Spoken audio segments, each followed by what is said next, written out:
It's Kate. And Oliver Hudson. Host of the new podcast, Sibling Revelry. That's right. We started this show because, you know what? No one talks about siblings and that dynamic. The siblings, they know each other better than anybody. Yes. You know. Listen to Sibling Revelry on the iHeartRadio app, Apple Podcasts, or wherever you listen to podcasts. Hi, I'm Frances Fry. And I'm Ann Morris. And we are the hosts of a new TED podcast called Fixable. We've helped leaders at some of the world's most competitive companies solve all kinds of problems. On our show, we'll pull back the curtain and give you the type of honest, unfiltered advice we usually reserve for top executives. Give us a call and we'll help you solve the problems you're stuck on. Listen to Fixable on the iHeartRadio app, on Apple Podcasts, or wherever you get your podcasts. Frugal Friends Book Club Winter Edition. 4 books to kick off the new year. Welcome to the Frugal Friends podcast, where you'll learn to save money, embrace simplicity, and live a richer life. Here are your hosts, Jen and Jill.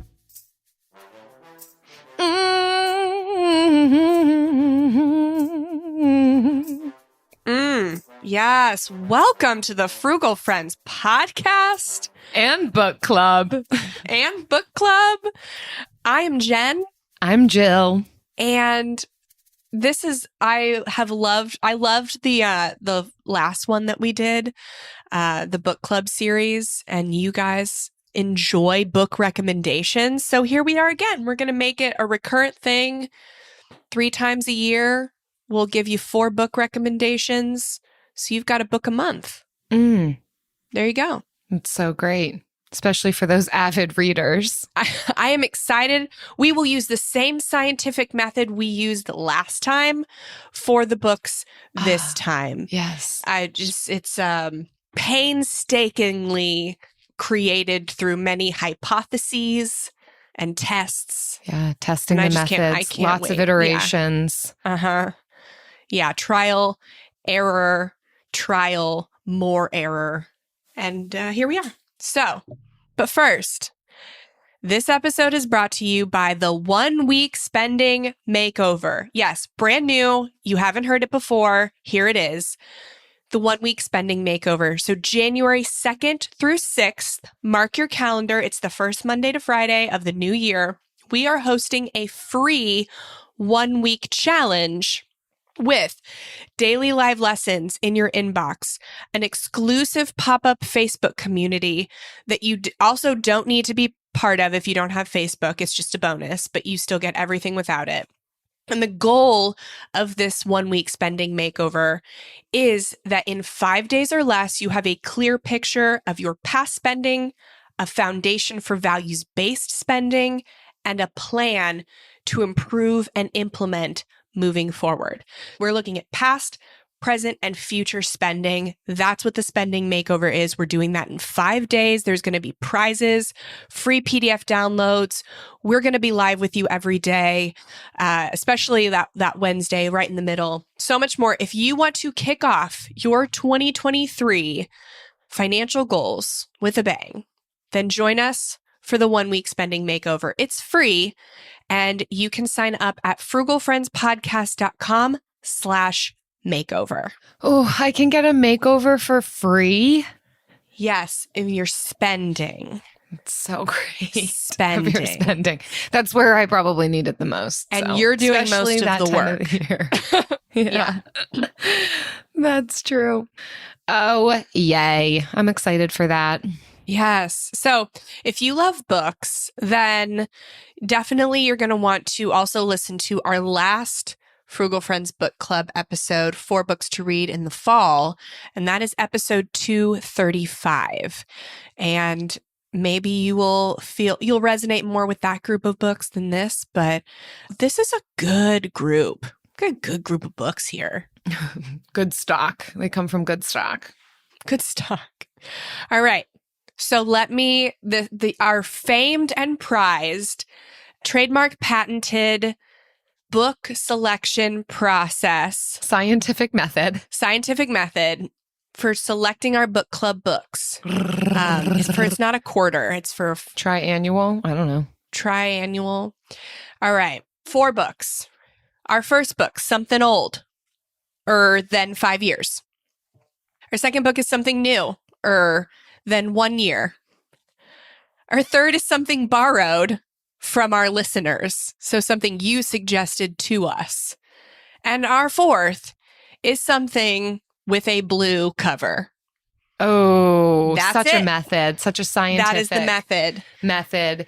Trial, errored, tested, and now tried and true. Approved. And it's a tradition that brides use. So if brides on their wedding day feel like they need to have something old, something new, something borrowed, something blue, of course, we're going to replicate that scientific method for our book club recommendations. Yeah. And you know what? They've got a 50-50 shot at being right, and we've got a 50-50 shot at being right for you. So we feel that this is good. This is facts. We're just laying down facts for you here. So let's get into our first book, which is something older than 5 years. And that is The Simple Path to Wealth by J.L. Collins. And why did we pick it? Well, I picked this one because it defined the way I and thousands of other people invest. And it's an amazing start to investing. I know some people live and die by it. I wouldn't go that far. I would skip the chapter on bonds for sure. As long as you know you should have some. And by the end of the book, you can figure out how many you want. There you go. You're good. But so this is a really good, easy to read book on investing.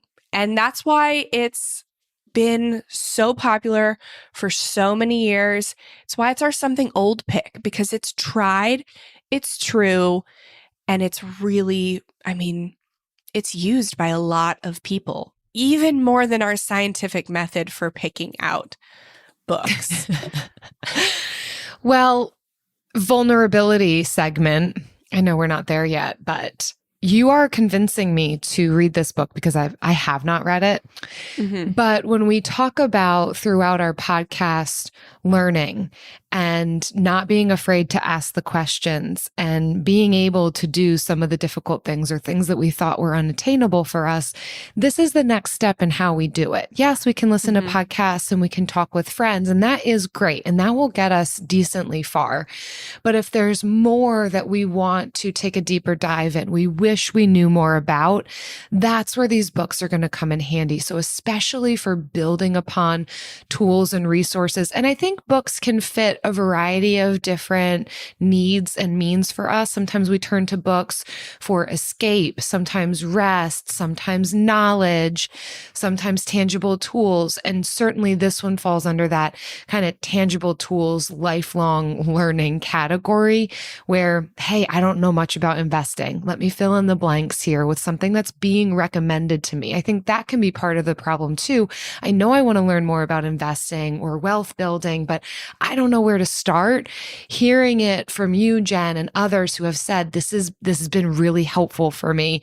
Oh, that takes a lot of the guesswork out. So I think, and for me, that's more so where I'm at. I'm not necessarily one who reads things just for pleasure. I don't know what that says about me, but I read things to grow professionally, to learn more about some of the therapeutic interventions I'm trying to utilize with clients and then for personal growth. And so this for me falls right into that category. And to have something kind of written out, here's what you need to know about investing. I can take what I need. I can learn more. Fantastic. Yeah, he really does make it so simplified. And some may argue oversimplified. So I have an investing course that actually, when this comes out, it may already be broken up, but I'm in the process of breaking up to put it into the Frugal Friends Club. So to make it mini courses to put it in there. And that dives a little deeper into some of the ways you can make your investing a little more well-rounded, but still simple. And that I gleaned that wisdom from a lot of other investors, financial planners, books and stuff. I read them so that you don't have to. But if you're looking for a very just beginner, simple, like set it and forget it way to do things very easily up front, The Simple Path to Wealth made me realize that I don't need some person that I don't know to manage my money for me, to manage the biggest amount of money like that I will save in my lifetime, my retirement savings. I assumed that once you got to that point where you were ready to invest, you just gave it to someone and they invested it for you. And it was when somebody recommended this book to me and I read it, is when I realized, oh my gosh, technology has made investing so accessible for people. I no longer need to do that. It is very easy to do it yourself. And you can just stick to the stuff in this book and be very successful long term. And if you find an interest in it, you can definitely take it further. It's not either or, it's both and. Imagine that. Mm-hmm. And for our next book, something newer than 1 year, is Messy Minimalism by Rachel Crawford. And couple of reasons why we chose this book. First of all, is this emphasis that minimalism doesn't mean perfection, which is definitely one of those myths that we do try to push back on. Minimalism doesn't have to cost a lot of money. Minimalism doesn't have to look one way. Minimalism doesn't have to mean perfection. And Rachel kind of continues to affirm and tease out that idea. I like so I'm on the Amazon description of it too. And the way that it's describing the book, I think can feel really relevant to a lot of people, like drowning in tides of toys, overflowing closets, crazy schedule. Rachel Crawford assumed that you'd be naturally organized to keep a tidy space. Then she found minimalism, the messy, real-life kind that is less about perfection and more about purpose. Thus began a journey toward decluttering her home, calendar, soul. So if this is something that you're interested in this new year of how can I find a minimalism that works for me, this could be a really great book for you. Another reason why this one is recommended is that in part of that journey that Rachel talks about is looking at conscious consumerism. And so if minimalism is maybe the result of this process, conscious consumption is a big part of that journey. And so not just stuff, but time. And so having a book that kind of covers all of those different domains can be really helpful. So minimalism that works for you, looking at Rachel's journey, messy minimalism. And we like alliteration too. Yeah, absolutely. And she has a great Instagram account too. I forget what her Instagram account is, but I follow her. And it's always very practical minimalism, which I appreciate more than some other creators that take it very like existential almost, where we're very into the practical side of minimalism. And yes, we believe minimalism in, more than just physical space does help your mental processes, your energy, all of that. But we're very much into practical minimalism that's saying the less stuff you have, the less time you spend cleaning it. And the more willing you are to have people over to hang out instead of going to a bar. And all of these practical things, the less hectic your schedule is, the fewer times that you're shopping, the more time you have to do things that either make you money or to invest in the things that money can't buy. So we're very into the practical aspects of minimalism, and Rochelle definitely talks about those on her Instagram and expounds upon them in her book. So the subtitle is Realistic Strategies for the Rest of Us, if that gives you any idea.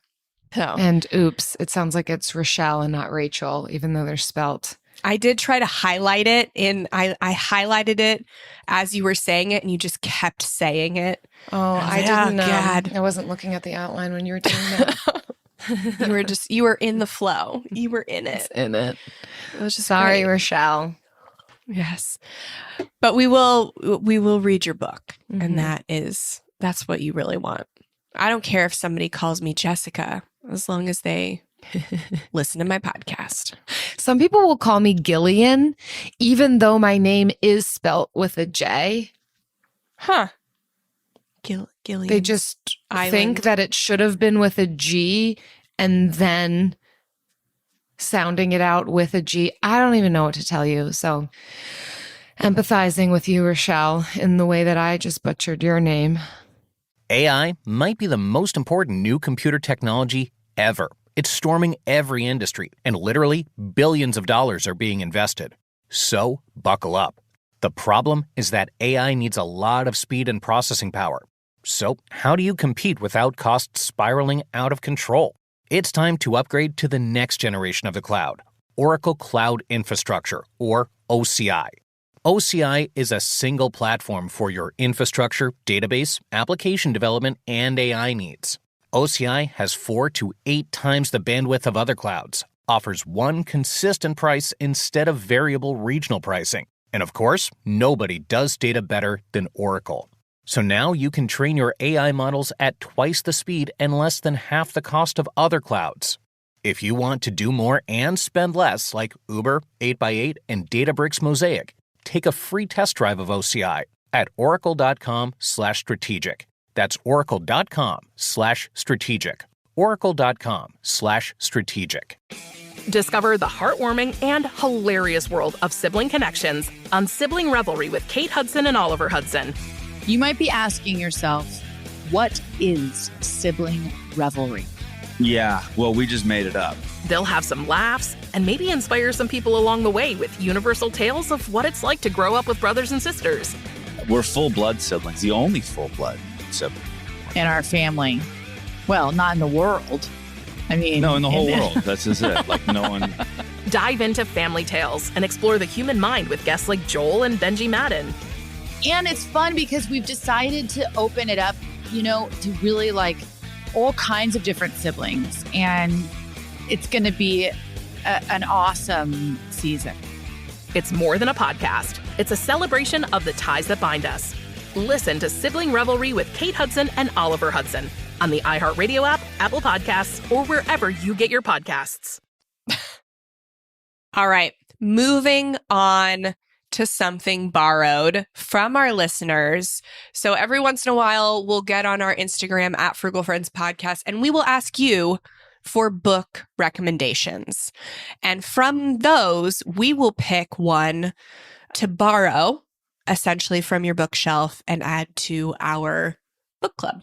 And this one, several times recommended, and it could have been recommended by me. It could have also been one of our something old choices. And it's I Will Teach You to Be Rich by Ramit Sethi. There is no better book to start the year off than this one. Honestly, it is our personal finance book of choice. Chapter 4, specifically on conscious spending, has had a huge impact on our values-based spending philosophy. So if you really enjoy our values-based spending, values-based budgeting, all of that, like the things we talk about, you're very much going to enjoy chapter 4 of I Will Teach You to Be Rich. We are chapter 4 if it exploded. We are chapter 4. Essentially, we have expounded upon it infinitely. So he does, it is written for maybe people that are of maybe a higher income bracket, definitely above the average median income, definitely not for wealthy people. So I'm talking like if you're making 60 to 100, something like that. But literally doesn't matter how much you're making, you can still glean wisdom. But a lot of his examples are in that income range and higher. But he also lives in New York City. So take that with a grain of salt because a higher income there is, lower in other places. So I'm not one to just, follow a 6-step plan to wealth or a 10-step plan or 7-step plan, which is what most financial authors tout. And this one is no different. But I love the way in which the information is presented. I read this probably 5 years ago. And I was challenged by some of the things that I read. And I loved that. If you love to be challenged, then this is a good book for you, but it's all very common sense. If you are looking for just one book to rule them all, not one, it's not the right. It's if you're looking for one book that's got everything, this is my favorite for sure. Nice. Yeah. Yeah. I hear you talk about this one a lot, and another vulnerability segment. Still haven't read it, but these two are standing out to me. For me, I think I will go with I Will Teach You to Be Rich and The Simple Path to Wealth. Just because that fills in the blanks for me on some of the things that I feel like I'm not an expert in. Yeah, I don't read. I'm an audiobook listener. Yeah, that's me. Mm-hmm. So I'll get it from the library, and all of these are available at the library. That's one of the things I check for. At least in my library, they are available. If it's not available from my library, I have a pretty robust library system in our city. If it's not there, I don't put it on. Yeah. So trying to make that as accessible to as many people as possible. And for our final category, something with a blue cover. Yes. Or something blue. A lot of books have blue covers, so that's convenient. They do. You would be surprised that this is not a hard one to look for. Yeah. So even with all the options of blue covers out there, we picked this one, Set for Life by Scott Trench. You may remember him. You may know this name. We had him on our podcast, episode 161, talking about home buying. He is a real estate investor and co-host of the Bigger Pockets Money podcast, CEO of Bigger Pockets. So, but in this one, he's specifically talking about kind of making money, achieving financial goals at a younger point in life. And so one of the reasons that we picked this one is that it does offer a good perspective on building wealth earlier in life. So if that's something that you're interested in, what are my options as if you are a younger person, you kind of want to be getting at some of these big goals earlier on.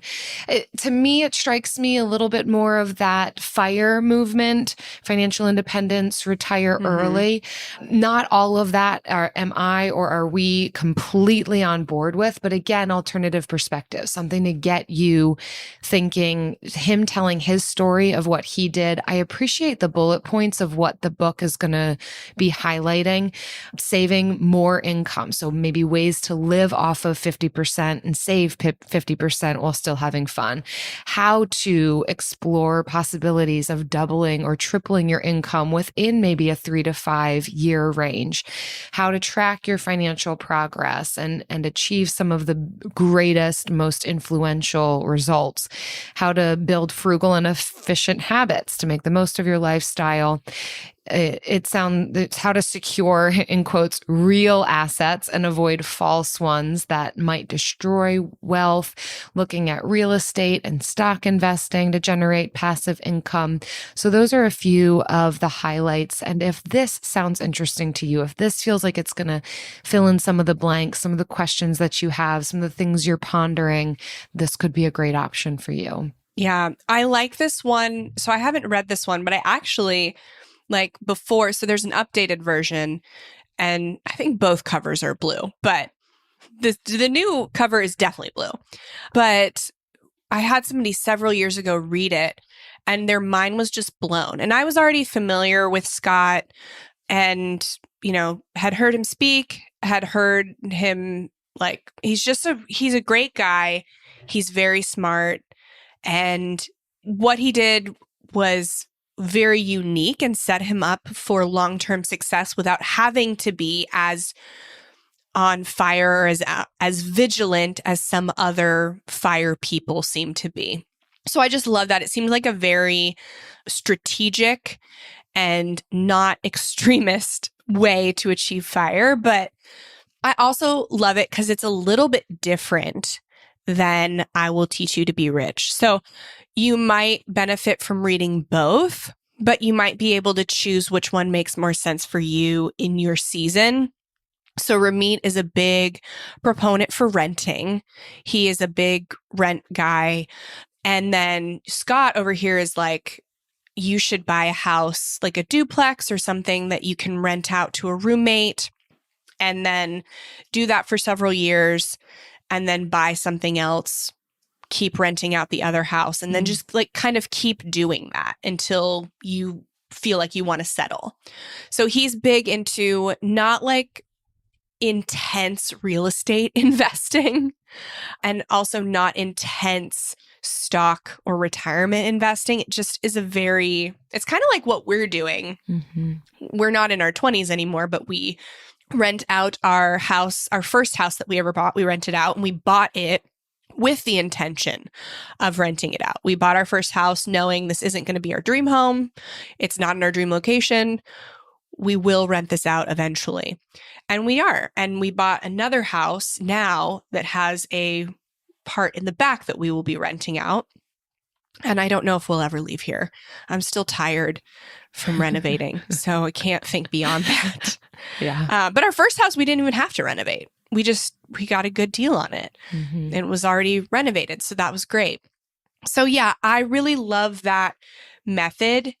And it does focus on that a little more intensely, whereas I Will Teach You to Be Rich focuses on like set it and forget it investment, and also gives some great, frugal living tips, and focuses a lot on, I would say, more increasing your income versus the real estate, like gradual investing part. Both books are great. Both strategies, you should know both so you can decide if you want to do both, one or neither.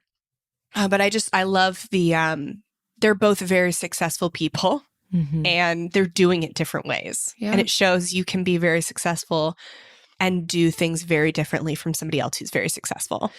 Exactly. It further highlights the ability to find what works for us, but it's super affirming to know a few different paths can be good ideas. Like it's not one set way. And so I think even if you kind of know the direction you're going, it's still worthwhile to hear, well, what are the things other people are doing? Or what is an alternative perspective to that? Just to be sure that the path you're choosing and taking truly is the right one for you, or to maybe even give some brainstormy, creative, problem-solving ideas of how you might be able to do the path that you're choosing even better or with greater efficiency or effectiveness.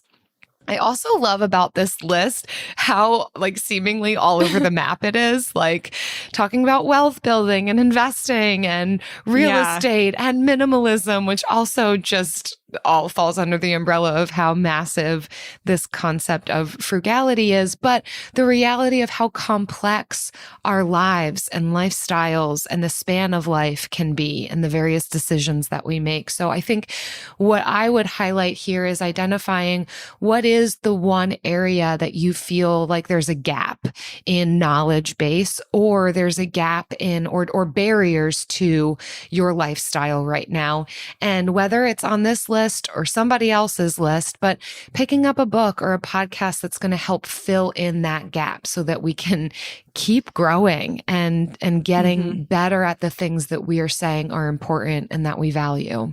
Yeah. And frugality is being a good steward of your resources. And we think of that in the ways we spend primarily, but we keep emphasizing that it's in the way you spend your time. And so Ramit's really he gives a lot of negotiating scripts, especially for negotiating your salary, because where you work takes a lot of your time. So let's make the most of it.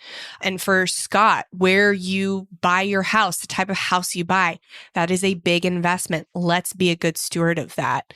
With the Simple Path to Wealth, you can spend a lot of money in fees going to an actively managed fund or a financial advisor that's earning a commission on what they're selling you if it's not the right product for you. So you can waste a lot of money to fees that you don't need to be paying. So you do save a lot of money by knowing these alternative ways. And not all actively managed funds are bad. You'll see he's a big proponent of Vanguard in this book, and they have actively managed funds. But they are for a select few people at a select time. And you'll figure that out, or you'll learn about that the more you read about it. And so I love, and then obviously we know like minimalism, the less you buy, the less you consume, the more money you will keep. And so all of these books are frugal living books, in my opinion, in some way or another. And it emphasizes that frugality isn't a race to the bottom of spending.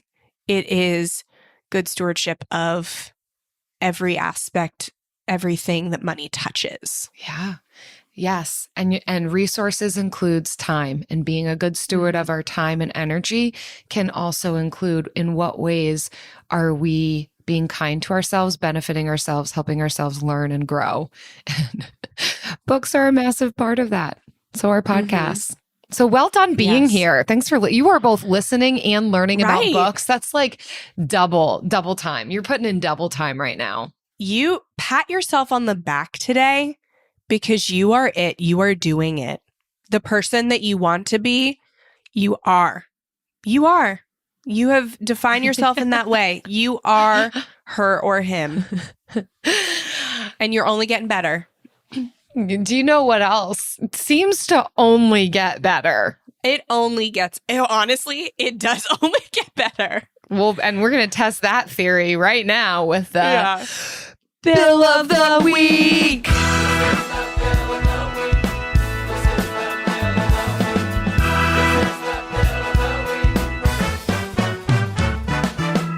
That's right.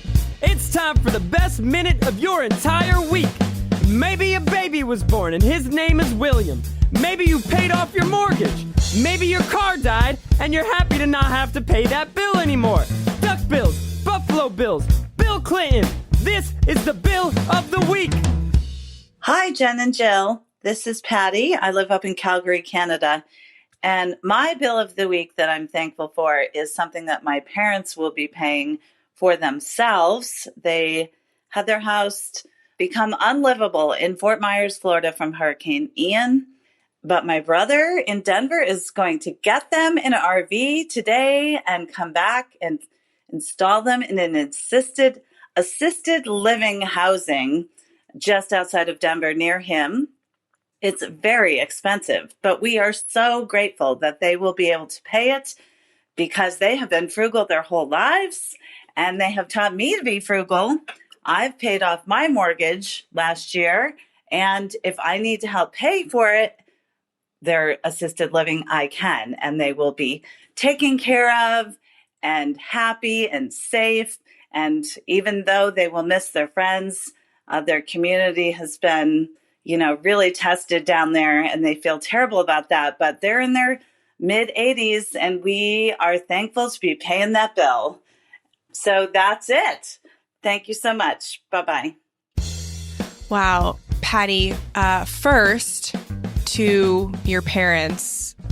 Yeah, the devastation continues in Fort Myers, Port Charlotte, Sanibel. And it is something that we talked about in October, and it is December, and we are still talking about it. It is still devastating down there. And so thankful that you were able to move your parents out of there, because there are some parents that are down there that can't move. Gosh, they can't even afford to re-drywall their houses, and mold is growing all over the walls. So that is amazing. That is an amazing benefit of frugality and good stewardship of resources. Yeah, what a lineage. And when we talk about legacy, I hear that coming through in what you're describing. Your parents living a lifestyle that's allowing them to make these pivots even in really crisis, unforeseen, difficult times, but the ability to now have options because of the way that they've managed money and the way that you have carried on that amazing trait and behavior and decision making in your own self with a paid off mortgage. Congratulations.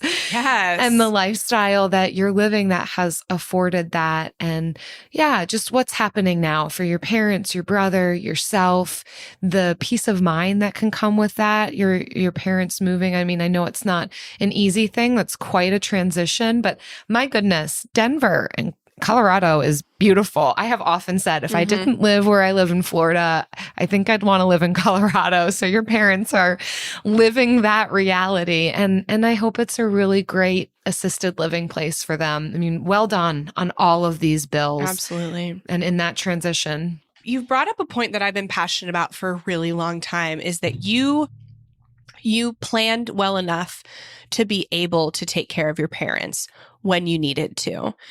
And typically when we think about caregiving for our parents, it's not till 50s or 60s, when it very much is almost too late for us to do anything about it, to prepare financially, because we're just prepared. We're trying to, maybe sometimes starting just to prepare for our own retirement.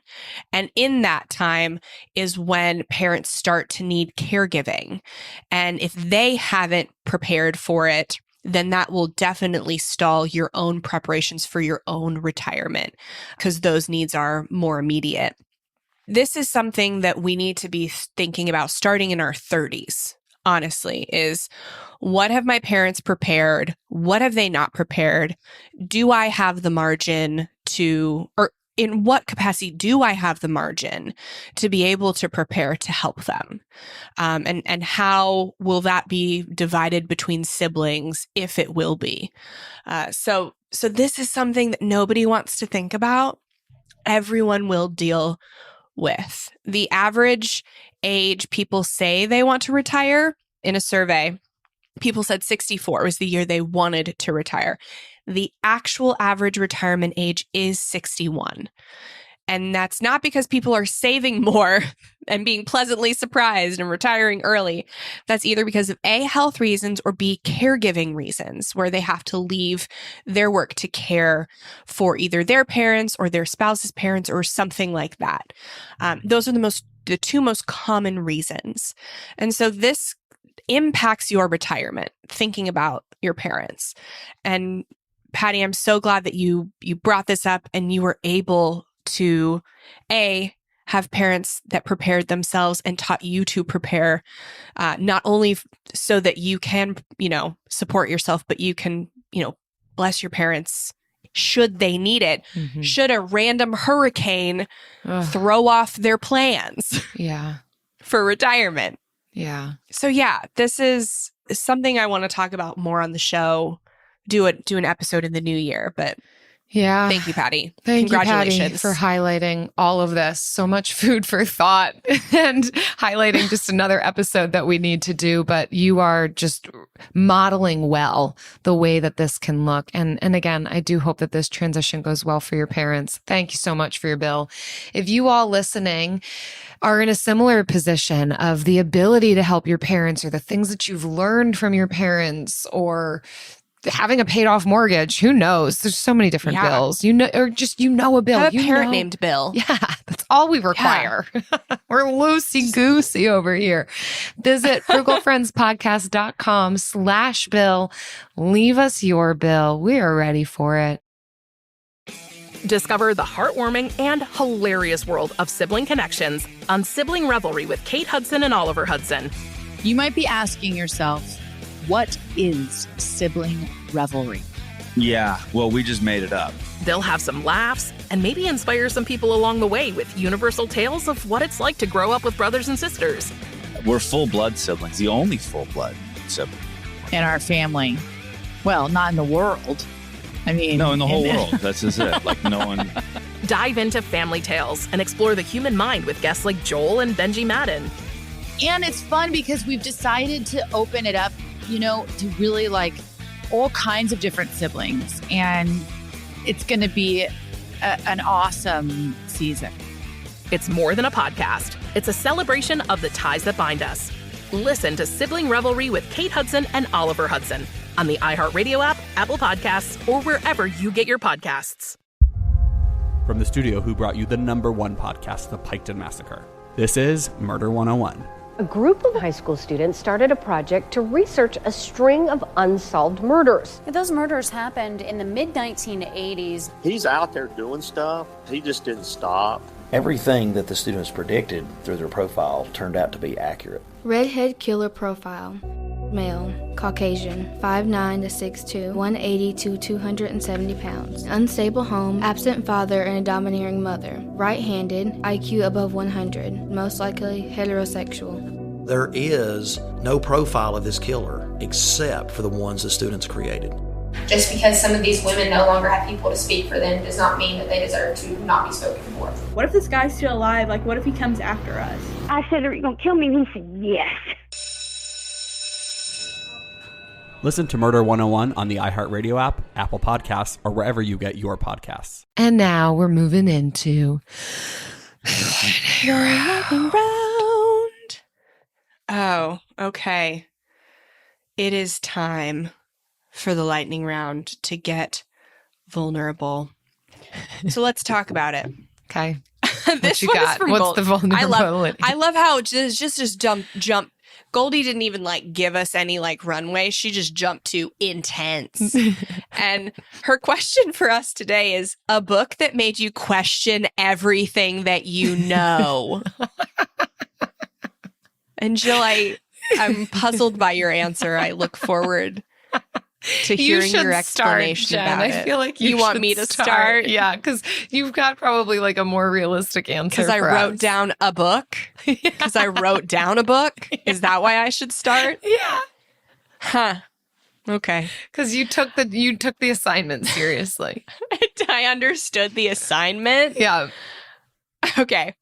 So mine is I don't know if it made me question everything that I knew, but it was the most recent book that I read, and I'm like, oh my God, what is happening? Everybody is suspicious.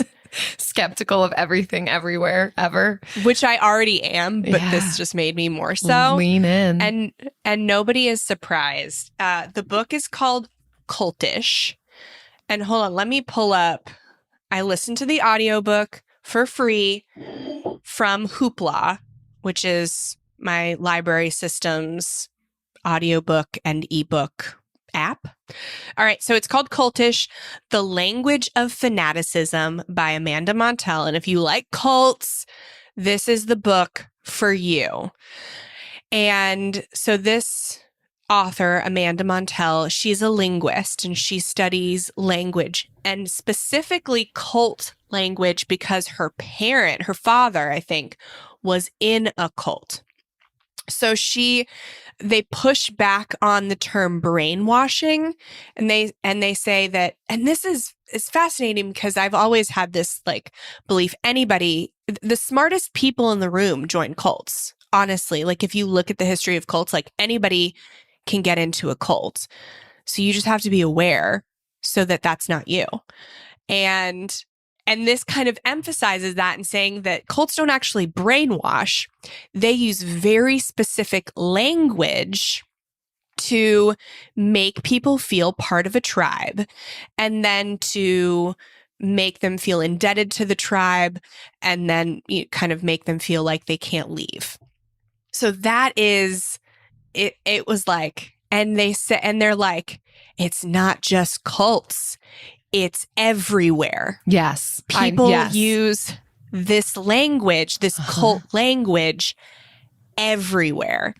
Business especially places. In marketing products. Yes. People use cult language to market products. We probably use cult language. Influencers use cult language essentially to market themselves.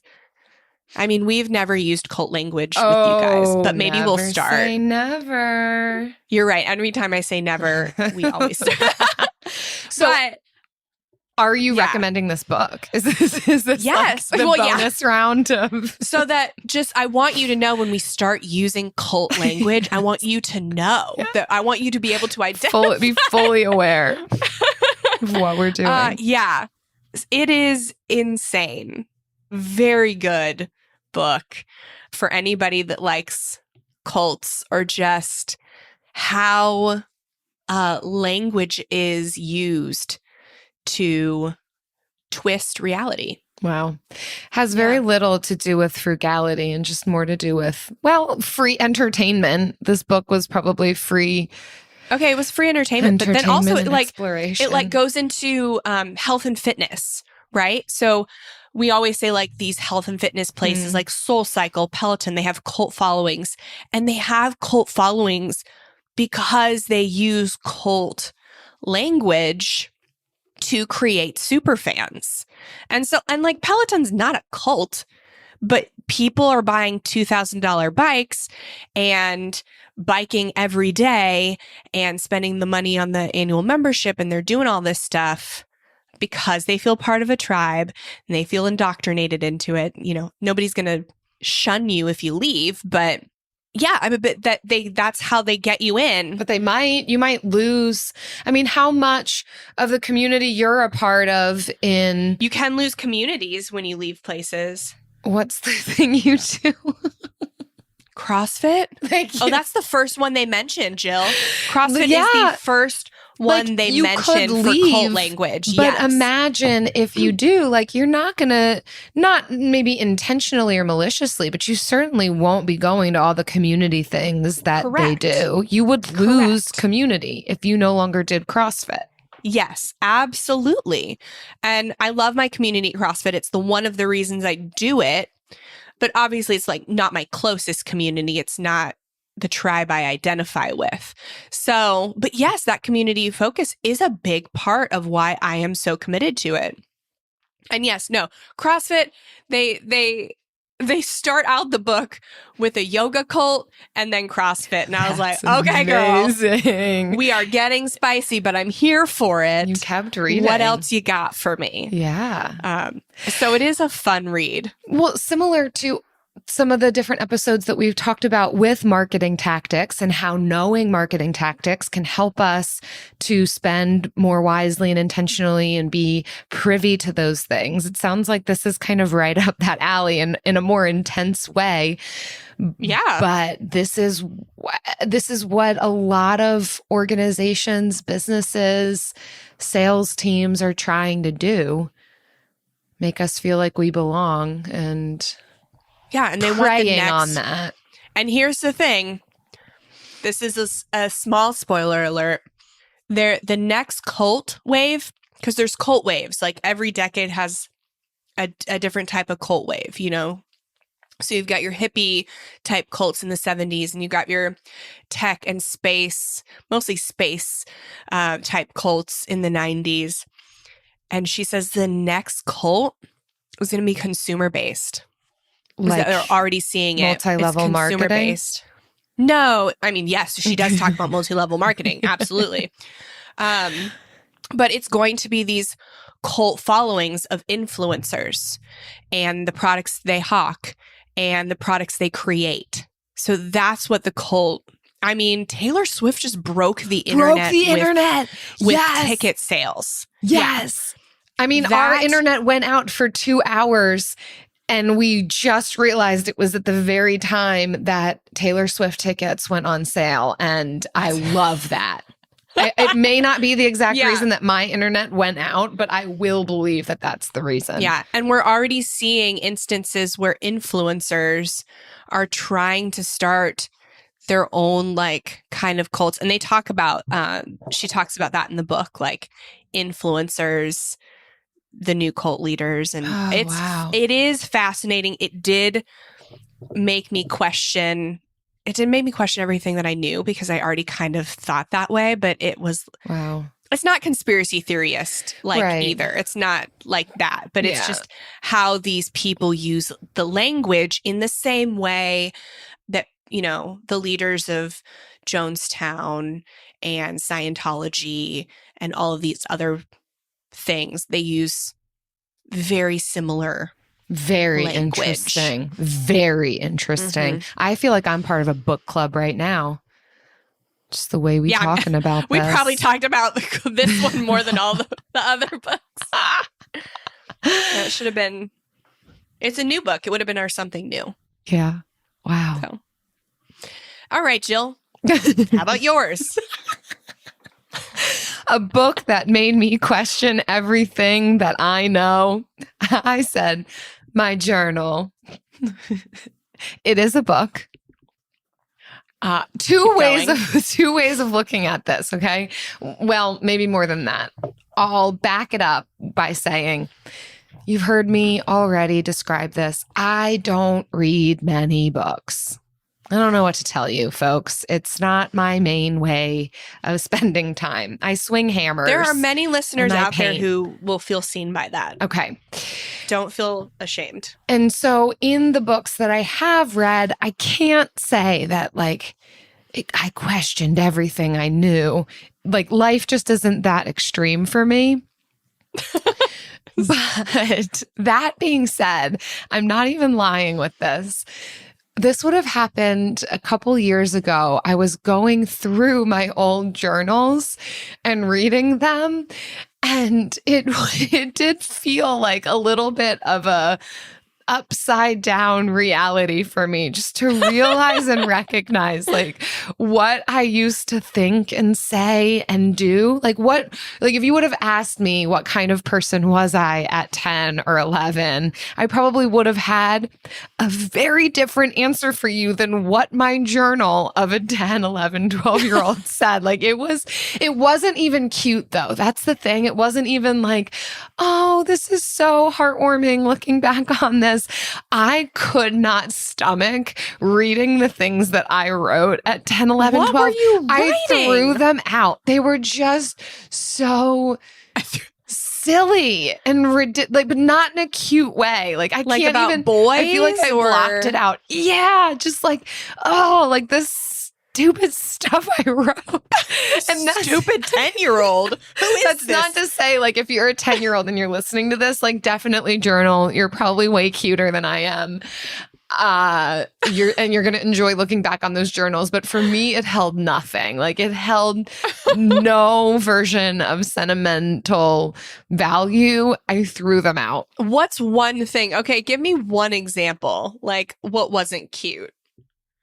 I just need to know now. If you're going to say the journal is your book, you need to expound I'm trying to think of examples. I mean, some of it was just there's no sentimental value in this. One journal entry was me listing out all the things I got for Christmas. That's adorable. That's Jill. It was bullet points of me misspelling that I got pens and stickers and alligator socks. That's what you do at 10.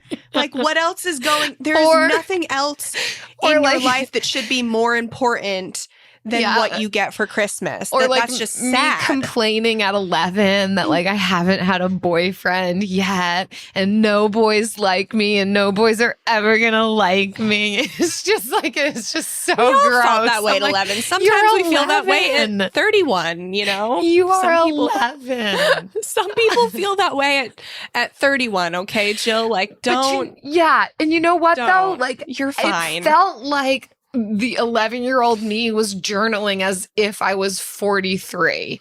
And it just was I think it felt like I thought I was so much older than I was, and I just couldn't stomach it.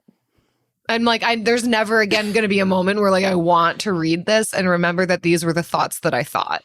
So I'm getting rid of it. So I read back when we moved and I cleared out some of, I had 2 boxes, memory boxes, and I wanted to consolidate to one. And it is hilarious, how when I made those 2 boxes 5 years ago, how easy it was to consolidate to one 5 years later. Yeah. It's hilarious. But so I found one of my journals. I kept it. But it was I was going through a breakup and I was sad because and he broke up with me. He dumped me. And I'm sad that I made him feel some type of way that he felt he needed to break up with me. That is hard to read. Yeah. Oh, wow. That was hard to read. That was hard to read. But it was very educational. Yeah. And I got to see how far I've come. Yeah. No one can undo me and make me question everything that I know quite like myself. And so like that's me. why I say my journal can be an upending book. Yes. Well, it's better not to there you go. There you go. 5 out of the 6 books stated can be read. The other one can be read, and the only copy was thrown away. Yeah, dig through the trash, see what you find.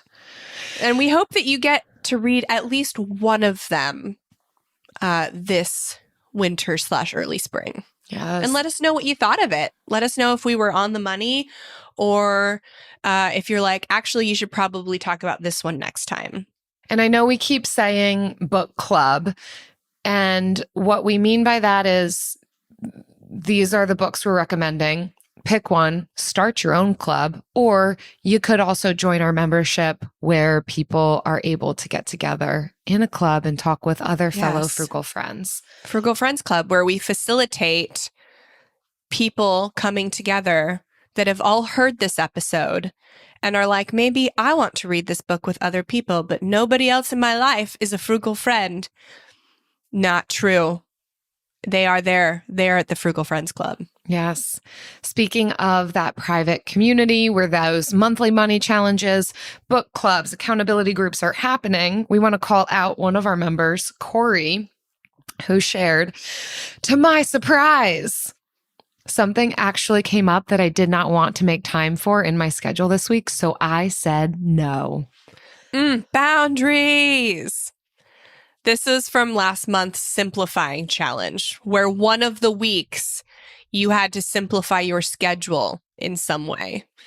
And we all know that simplifying our schedule makes it easier to spend money intentionally. And that was kind of the purpose of that week. And so congrats, Corey. That was very convenient that it came up for you during this challenge. And proud that you said no. You were in the right place at the right time to say no.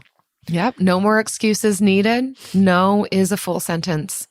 Amen. Thank you all for listening. If any of this sounds interesting, if you want to learn how to make no a full sentence, or, you want to be part of a book club or an accountability group or do a money challenge, head over to frugalfriendspodcast.com/club. You can check out all the things that are going on there, what challenge we have coming up next. Hopefully we'll see you over there. If not, we'll see you here. And we'll definitely see you at the 1 week spending challenge, yes. frugalfriendspodcast.com/makeover.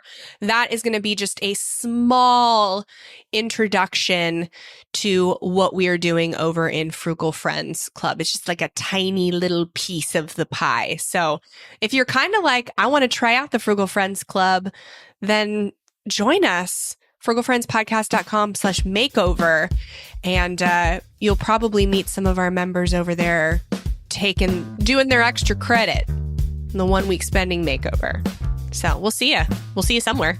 See you somewhere. Frugal Friends is produced by Eric Sirianni.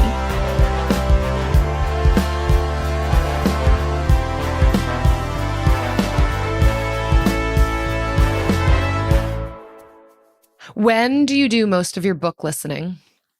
When I'm doing home renovation things. So like when I did painting, I was listening. So when I did painting, I was listening to Cultish. When I was priming, I listened to this book called Never Saw Me Coming. And it's not my favorite book that I've ever read. It has an amazing premise though. So it is a group of psychopaths, like kids. Can you tell what Jen's into? Teenagers. I mean, I'm into it too. I'm not going to lie. I'm so sorry. Yeah. I'm not sorry. This is me. So it is centered on this one girl. She's a clinically diagnosed psychopath, and she goes to this college where they are doing a program for psychopaths to kind of like study them and teach them strategies to integrate into society, because they believe not all psychopaths end up being killers and serial killers and stuff. And then but this girl has every intention of killing this guy there's a whole story behind that. That's a subplot. So it's funny because she's in this program to like be a normal member of society, and the whole time she's plotting like murder. And then somebody starts murdering students in the psychopath program. And they're like, which psychopath is killing all of us? And so they go first on a trying to figure out who's in the program, because they don't tell you who's in the program. They all find each other. And then finding out who's trying to kill them. Wow. So lots of murder in this one. So much murder. Mm-hmm. Wow. I mean, I would recommend than you'd think, beginning first with like enough. one of the 4 books that we recommended today. That'll actually like expand and grow. It is. Yeah. So it has such a great premise. The execution was not up to par. It was a little YA, young adult, but it was not a young adult topic. So I don't know. Okay. I don't know. Okay. Wow. So that's why I didn't talk about it in the lightning round. Because I'm glad you did did better. I'm glad you did. Right? Yeah. Might be a little bit too much for the listener who doesn't listen this far. But then I also love Disney vloggers on YouTube. I watch a lot of Disney. Okay. Hard People left turn. Disney. I love Disney. Hard left turn. Me. Love you for that. Discover the heartwarming and hilarious world of sibling connections on Sibling Revelry with Kate Hudson and Oliver Hudson. Dive into family tales, explore the human mind, and laugh with guests like Joel and Benji Madden. It's more than a podcast. It's a celebration of the ties that bind us. And it's fun because we've decided to open it up to really like all kinds of different siblings. And it's going to be an awesome season. Listen to Sibling Revelry with Kate Hudson and Oliver Hudson on the iHeartRadio app, Apple Podcasts, or wherever you get your podcasts. I'm Jacob Goldstein. I used to host Planet Money. Now I'm starting a new show. It's called What's Your Problem? Every week on What's Your Problem, entrepreneurs and engineers describe the future they're going to build once they solve a few problems. I'm talking to people trying to figure out how to do things that no one on the planet knows how to do, from creating a drone delivery business to building a car that can truly drive itself. Listen to What's Your Problem on the iHeartRadio app or wherever you get your podcasts.